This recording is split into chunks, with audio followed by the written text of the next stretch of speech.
ആഗോളതലത്തിൽ വലിയ ചലനങ്ങൾ സൃഷ്ടിച്ച വർഷമായിരുന്നു 2024. ലോകഗതി നിയന്ത്രിക്കുന്നതിൽ നിർണായക പങ്കുവഹിക്കുന്ന അമേരിക്കയിലടക്കം ഭരണം മാറി. ഇസ്രായേലിന്റെ ഇടപെടലുകൾ പശ്ചിമേഷ്യയിൽ ദൂരവ്യാപക പ്രത്യാഘാതങ്ങൾ സൃഷ്ടിച്ചു.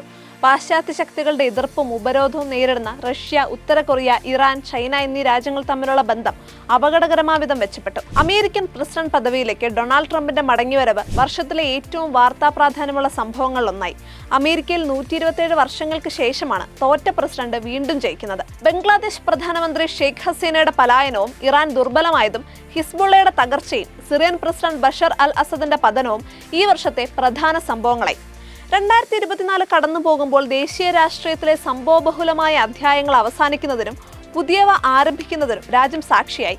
നൂറ്റാണ്ടുകൾ നീണ്ട തർക്കത്തിനും അതേ തുടർന്നുണ്ടായ രാഷ്ട്രീയ വിവാദങ്ങൾക്കും മുതലെടുപ്പുകൾക്കും സാക്ഷ്യം വഹിച്ചുകൊണ്ട് 2024 ജനുവരി 22 നടന്ന ചടങ്ങിൽ പ്രധാനമന്ത്രി നരേന്ദ്രമോദി അയോധ്യയിലെ രാമക്ഷേത്രത്തിൽ പ്രാണപ്രതിഷ്ഠ നടത്തി.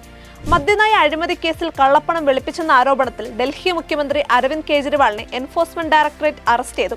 അധികാരത്തിലിരിക്കുന്ന ഒരു മുഖ്യമന്ത്രിയെ രാജ്യത്തിന്റെ ചരിത്രത്തിൽ ആദ്യമായാണ് അറസ്റ്റ് ചെയ്യുന്നത്. ഉത്തർപ്രദേശ് അടക്കം ഹിന്ദി ഹൃദയഭൂമിയിൽ നേരിട്ട ആഘാതത്തിൽ ശോഭ കുറഞ്ഞെങ്കിലും സഖ്യകക്ഷികളുടെ പിന്തുണയോടെ നരേന്ദ്രമോദി മൂന്നാമതും രാജ്യത്തിന്റെ പ്രധാനമന്ത്രിയായി. പ്രിയങ്ക ഗാന്ധി വയനാട് നിയോജക മണ്ഡലത്തിൽ നിന്ന് വിജയിച്ചതോടെ ഗാന്ധി കുടുംബത്തിൽ നിന്നുള്ള 3 പേരും പാർലമെന്റിലെത്തിയത് ഈ വർഷമാണ്. സർക്കാരിനെയും സുരക്ഷാ സേനകളെയും നോക്കുകുത്തികളാക്കി 2024 അവസാനം മണിപ്പൂരിൽ വീണ്ടും കലാപം പൊട്ടിപ്പുറപ്പെട്ടു. നിരവധി പേർക്ക് ജീവൻ നഷ്ടമായി. പാർലമെന്റിൽ മണിപ്പൂരിനെ പറ്റി ഒരക്ഷരം പോലും പറയാൻ പ്രധാനമന്ത്രി തയ്യാറായില്ല. കൊൽക്കത്തയിൽ RG കാർ മെഡിക്കൽ കോളേജിൽ 2024 ഓഗസ്റ്റ് 9 അർദ്ധരാത്രിയിൽ 31 വയസ്സുള്ള ജൂനിയർ ഡോക്ടറെ ജോലിക്കിടെ സിവിൽ വോളണ്ടിയറായ സഞ്ജയ് റോയ് ബലാത്സംഗത്തിനിരയാക്കി കൊലപ്പെടുത്തിയതും ഈ വർഷമാണ്. അങ്ങനെ രാമക്ഷേത്രം മുതൽ പാർലമെന്റിന് പുറത്തെ കയ്യാങ്കളി വരെ നീളുന്നു ഈ വർഷത്തെ സംഭവങ്ങൾ. മുൻ പ്രധാനമന്ത്രി മൻമോഹൻ സിംഗ്, രാജ്യത്തെ ആഗോള വ്യവസായ നെറുകയിലെത്തിച്ച Ratan Tata, CPM general secretary Sitaram Yechury, തബല മാന്ത്രികൻ സാക്കിർ ഹുസൈൻ, അക്ഷരനഭസിലെ സൂര്യശോഭ, MT വാസുദേവൻ നായർ തുടങ്ങിയ പ്രമുഖ വ്യക്തികളെ നഷ്ടമായ വർഷം കൂടിയാണ് 2024. കാലാവസ്ഥാ വ്യതിയാനത്തിന്റെ ദുരന്തഫലങ്ങൾ കേരളം അനുഭവിച്ചു തുടങ്ങിയിരിക്കുകയാണ്. ഇക്കുറി വയനാട്ടിലെ മുണ്ടക്കയിലും ചൂരൽമലയിലും കോഴിക്കോട്ടെ വിലങ്ങാടും കേരളം കണ്ടറിഞ്ഞിട്ടില്ലാത്ത ദുരന്തങ്ങളാണ് അരങ്ങേറിയത്. 2018 പ്രളയത്തിനു ശേഷം കേരളം കണ്ട ഏറ്റവും വലിയ പ്രകൃതി ദുരന്തമായിരുന്നു ഇത്. അതിന്റെ ഞെട്ടലിൽ നിന്ന് കേരളം ഇനിയും കരകയറിയിട്ടില്ല. ഉത്തര കന്നഡയിലെ ഷിരൂരിൽ മണ്ണിടിച്ചിലിൽ ലോറിയോടെ കാണാതായ കോഴിക്കോട് സ്വദേശി അർജുനു വേണ്ടിയുള്ള തെരച്ചിൽ സമാനതകളില്ലാത്തതായിരുന്നു. 72 ദിവസം നീണ്ട തെരച്ചിലിനൊടുവിൽ അർജുന്റെ മൃതദേഹം കണ്ടെടുത്തു. തിരുവനന്തപുരത്ത് ആമയെഴുചാൻ തോട്ടിൽ ഒഴുക്കിൽപ്പെട്ട ശുചീകരണ തൊഴിലാളി ജോയിക്ക് വേണ്ടിയുള്ള രക്ഷാപ്രവർത്തനവും കേരളത്തിന്റെ നെഞ്ചിടിപ്പേറ്റിയെങ്കിലും ജോയിയെ രക്ഷിക്കാനായില്ല. ഹേമ കമ്മിറ്റി റിപ്പോർട്ട് പുറത്തുവിട്ടത് വൻ കോലാഹലങ്ങൾക്ക് വഴിതെളിച്ചു. നിരവധി പ്രമുഖർക്കെതിരെ വെളിപ്പെടുത്തലുകളുണ്ടായി.